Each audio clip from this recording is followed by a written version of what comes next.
JMM के इकलौते MP Vijay Hansda जी हमारे साथ हैं लोकसभा से। विजय जी, जो सदन चल रहा है, जो आप लोकसभा का दृश्य देख कर आए, राज्यसभा का दृश्य देख के आए, वैसा ही कुछ दृश्य राज्य में भी है, क्या कहेंगे? देखिए, मुद्दों पे बात होती है। आज केंद्र की हम बात करें तो लगातार जितनी सारी, अगर महंगाई की मुद्दा है, बेरोजगारी की मुद्दा है, किसान का मुद्दा है, हम लोग उस चीज़ को लेकर के लड़ रहे थे। आज जो झारखंड विधानसभा में हो रहा है, मुद्दाहीन भाजपा कहीं ना कहीं भटक रही है, उनको मुद्दा मिल नहीं रहा है।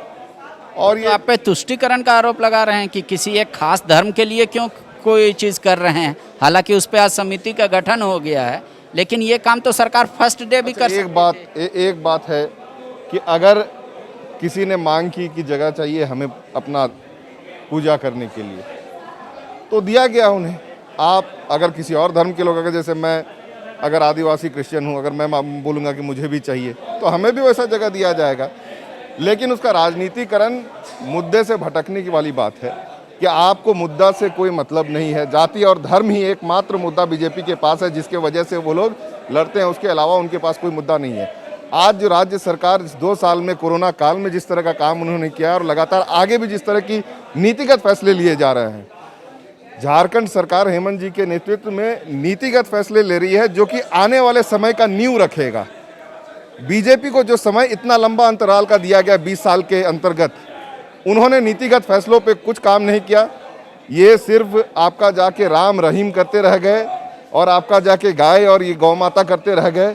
लेकिन सीधे तरीके से अगर कहा जाए कि बीजेपी का रोजगार से कोई मुद्दा नहीं है, किसानी से कोई उनका सरोकार नहीं है, इन्हें सिर्फ जाति और धर्म पे लोगों को बांटना है, जो कि यहाँ की जनता समझ चुकी है। विजय जी, आप पे आरोप लग रहा है, विपक्ष आरोप लगा रही है, खासकर आजसू की, आप लोग सत्ता में आए जो वादा करके वो सब अब भूल गए, इसलिए वो लोग स्मरण पत्र आपको 10 लाख पहुंचा रहे हैं, कह रहे हैं कि अब तो कुंभकर्ण की नींद से जग जाइए। आपने कई घोषणाएं की थी कि फर्स्ट कैबिनेट में ये कर देंगे, फर्स्ट कैबिनेट में ये कर देंगे, बोले वो क्या हुआ? लगभग 2 साल पूरे होने। बीजेपी और आजसू को कई वर्ष मिले कार्य करने के लिए, और हेमंत जी को जो एक अल्प समय मिला, उसमें कोरोना का भी पूरा विश्व, पूरा देश और हमारा राज्य भी झेला।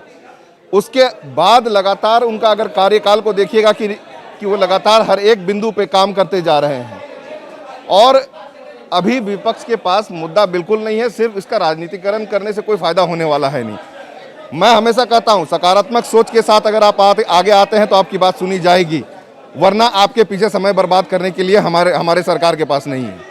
आखिरी सवाल, युवाओं को रोजगार को लेकर बहुत सारा आप धरना प्रदर्शन, सोशल साइट्स पे कैंपेन देख रहे होंगे, आपकी सरकार युवाओं को कब तक रोजगार मुहैया करा पाएगी? बहुत जल्दी ही नीतिगत, आपका स्थानीय नीति, नियोजन नीति पे हेमंत जी ने भी कहा है कि जो गठन होने जा रहा है आपका, उसका पूरा बहुत जल्दी हो जाएगा, और आपका जाकर के वो कहीं ना कहीं सीधे तौर पे नौकरियों पे ही प्रभाव करेगा और नौकरियां बहुत जल्दी आएंगी। शुक्रिया। तो विजय हांसदा का ये मानना है कि सरकार हमारी जो वादा करके आई है वो हमें याद है, लेकिन जिस तरीके से भाजपा सिर्फ जानबूझकर राजनीति धर्म के नाम पर कर रही है, उससे भला भाजपा का भी नहीं होगा और किसी का भी नहीं होने दे रही है। शुक्रिया। विवेकानंद विद्या मंदिर स्कूल एक CBSE affiliated English medium coed school है।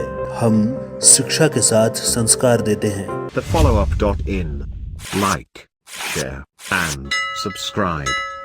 www.thefollowup.in